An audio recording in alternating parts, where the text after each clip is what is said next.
নমস্কার বন্ধুরা, আপনারা কেমন আছেন? আশা করছি ভালো আছেন। আমাদের চ্যানেলে যদি আপনি প্রথম বা নতুন হয়ে থাকেন তাহলে অবশ্যই চ্যানেলটি সাবস্ক্রাইব করে দিন এবং ভিডিও ভালো লাগলে অবশ্যই লাইক, কমেন্ট এবং শেয়ার করবেন। আজকে আপনাদের সাথে যেই ব্যাপারে আলোচনা করব তা হলো যারা সিংহ রাশির জাতক জাতিকা রয়েছেন, আপনাদের কেমন কাটবে এই বছরের দ্বিতীয় সপ্তাহ অর্থাৎ 8ই জানুয়ারি থেকে 14ই জানুয়ারি, সেই ব্যাপারেই বলবো। আসুন জেনে নিই সিংহ রাশির জাতক জাতিকাদের কেমন কাটতে চলেছে। নিজেকে সতেজ করতে ভালো বিশ্রাম নিন।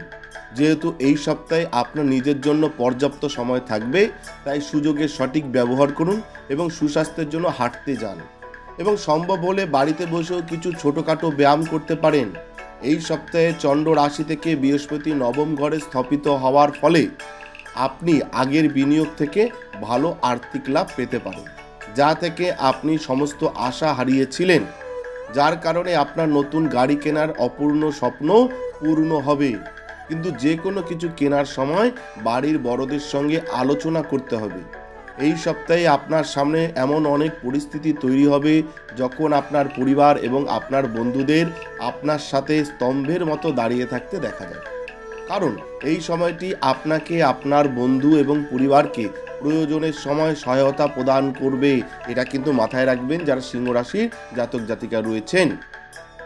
চন্দ্র রাশির সাপেক্ষে শনি সপ্তম ঘরে অবস্থান করার কারণে এটি সম্ভব যে কর্মক্ষেত্রে আপনাকে হঠাৎ কিছু গুরুত্বপূর্ণ ভূমিকা এবং দায়িত্ব সামলাতে বলা হতে পারে এবং আপনি এই সপ্তাহের সাথে সম্পর্কিত সিদ্ধান্ত নিতে সম্পূর্ণরূপে ব্যর্থ হবেন। এমন পরিস্থিতিতে আপনি উৎসাহের বশে এমন কিছু সিদ্ধান্ত নিতে পারেন যা ভবিষ্যতে আপনার জন্য নেতিবাচক পরিণতি বয়ে আনবে। ছাত্রছাত্রীরা এই সময়ে প্রচুর সাফল্য পাবেন। এছাড়া আপনার উপর অনেক শুভ গ্রহের প্রভাব আপনাকে শুভ ফল দেবে। অতএব যে সমস্ত ছাত্রছাত্রীরা শিক্ষার জন্য বিদেশে যাওয়ার স্বপ্ন দেখছেন সিংহ রাশি, তারা গ্রহের এই শুভ দিকটি নিয়ে তাদের পছন্দের স্কুল অথবা কলেজে ভর্তি হওয়ার সুযোগ পেতে পারেন যারা সিংহ রাশির জাতক জাতিকা রয়েছেন। আপনাদেরকে বললাম যে এই সপ্তাহ অর্থাৎ 8ই জানুয়ারি থেকে 14ই জানুয়ারি পর্যন্ত কেমন কাটবে সেই ব্যাপারেই বললাম। আপনারা এই সপ্তাহে একটু ভালো বিশ্রাম নিন, তাহলে দেখবেন নিজেকে সতেজ দেখতে মনে হবে এবং সতেজ থাকবেন নিজে। এবং যেই সমস্যাগুলো রয়েছে সেগুলো কাটিয়ে ওঠার জন্য প্রতিদিন ওং দুর্গায় নমঃ, ওং দুর্গায় নমঃ, ওং দুর্গায় নমঃ এই মন্ত্র জপ করুন। মা দুর্গার কৃপায় সব বাধা বিপত্তি কেটে যাবে এবং এই সপ্তাহ আপনাদের খুব খুব ভালো কাটবে। ধন্যবাদ, ভালো থাকবেন। আমাদের ভিডিও আপনাদের কেমন লাগছে? আশা করছি ভালো লাগছে।